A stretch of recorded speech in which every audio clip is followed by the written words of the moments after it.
నమస్తే అన్న, అందరికీ నమస్కారం. కువైట్లో 20 సంవత్సరాలకు పైగా కువైట్ ప్రభుత్వం చే గుర్తించబడిన ఏకైక కార్గో సంస్థ యూసఫ్ కార్గో. మీరు మీ ఇంటికి పంపించే వస్తువులను కువైట్లో ఎలా తూకం వేసి తీసుకుంటారో, ఇండియాలో మీ ఇంటి దగ్గర మీ ఇంట్లో సభ్యులకు వస్తువులు ఇచ్చేటప్పుడు అలాగే తూకం వేసి ఇస్తారు. ఎటువంటి పోర్ట్ ట్యాక్స్ కానీ, డాక్యుమెంటేషన్ ఛార్జీలు కానీ, ఇన్సూరెన్స్ ఛార్జీలు లేవు. అలాగే ప్యాకింగ్ పూర్తిగా ఫ్రీ. మాలియా మరియు కైతాన్ ప్రాంతాలలో యూసఫ్ కార్గో ఉంది. ఇంకెందుకు ఆలస్యం, స్క్రీన్ మీద కనపడే నెంబర్లకు వెంటనే సంప్రదించండి. నమస్తే అన్న, అందరికీ నమస్కారం. కువైట్లో మనం ఎప్పుడైనా సరే డ్రైవర్నలు ముఖ్యంగా ఈ యొక్క విషయాన్ని అయితే గుర్తుపెట్టుకోండి. ఎక్కడికైనా వెళ్ళేటప్పుడు ఒక 5 నిమిషాల ముందైతే మనం కారు స్టార్ట్ చేసి పెడతాము, ఎందుకంటే ఇంజన్ హీట్ అవుతుందని చెప్పేసి. అలాగే ఇంజన్ హీట్ పెట్టేటప్పుడు, అలాగే బండి స్టార్టింగ్లో ఉన్నప్పుడు ఎవరూ కూడా పక్కకు వెళ్ళకండి. పక్కకు వెళ్ళారంటే కానీ భారీ మూల్యం చెల్లించుకోవాల్సి ఉంటుంది. తాజాగా ఒక కువైటీ పౌరుడు జహరా ప్రాంతంలో మనం చూసుకుంటే తన ఇంటి బయట కారును స్టార్ట్ చేసేసి ఇంట్లోకి వెళ్ళి ఏదో మర్చిపోయి ఉంటే అది తీసుకొని వచ్చేందుకు వెళ్ళాడనమాట. కేవలం 3 నిమిషాలు మాత్రమే అతను లోపలికి వెళ్ళి బయటికి వచ్చాడనమాట. బయటికి వచ్చి చూసేసరికి అతడి యొక్క వాహనం అయితే లేదు. గుర్తు తెలియని వ్యక్తి దొంగతనం అయితే చేసి ఆ యొక్క వాహనాన్ని తీసుకుని వెళ్ళిపోయాడనమాట.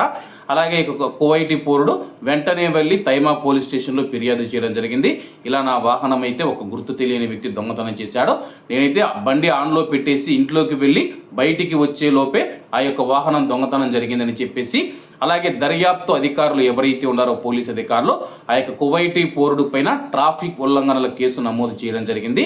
ఎందుకంటే కువైట్లోని ట్రాఫిక్ చట్టం ప్రకారం ఎక్కడా కూడా మీరు జమియాల దగ్గర కావచ్చు, సూకుల దగ్గర కావచ్చు, ఇంటి దగ్గర కావచ్చు, మీ యొక్క వాహనాన్ని స్టార్ట్లో ఉంచి అక్కడ నుంచి వెళ్ళిపోకూడదన్నమాట. ఒకవేళ మీరు వెళ్ళాల్సి వస్తే కానీ ఇంజన్ ఆఫ్ చేసేసి మీ యొక్క కార్ను లాక్ చేసుకొని వెళ్ళాలన్నమాట. లాక్ చేసుకొని వెళ్లకుండా అది మీ నిర్లక్ష్యం వల్లే జరిగింది కాబట్టి మీ పైన కూడా ట్రాఫిక్ జరిమానా ఉంటుందని చెప్పేసి ట్రాఫిక్ పోలీసులు తెలుపుతూ ఉన్నారు. ప్రస్తుతం పోలీసులు ఆ యొక్క కువైటీ పౌరుడికి జరిమానా విధించి అలాగే కేసు నమోదు చేసి గుర్తు తెలియని దొంగ కోసం, గుర్తు తెలియని వ్యక్తి కోసం మేమైతే గాలింపు చర్యలు చేపట్టామని చెప్పేసి. కాబట్టి కువైట్లో ఉన్న మన భారతీయులు ఎవరైతే ఉన్నారో ఈ యొక్క విషయాన్ని కంపల్సరీగా డ్రైవర్లు చాలా జాగ్రత్తగా గుర్తుపెట్టుకున్నా. స్కూళ్ళ దగ్గరికి వెళ్ళినా, జమియాల దగ్గరికి వెళ్ళినా, లేకపోతే మాల్స్ దగ్గరికి వెళ్ళినా, ఎక్కడికి వెళ్ళినా సరే కానీ బండిని ఆఫ్ చేసి లాక్ చేసి వెళ్ళండి. ఒకవేళ మన బండిని ఎవరైనా దొంగతనం చేస్తే కానీ కువైట్ యజమాని మంచోడైతే పర్వాలేదు, కానీ ఏదైనా అటు ఇటు అయితే కానీ మన జీతంలో కట్ చేసుకునే అవకాశం ఉంది. కాబట్టి అందరూ బాగుండాలి, అందులో మనం ఉండాలి. అందరికీ నమస్తే అన్న, జై హింద్.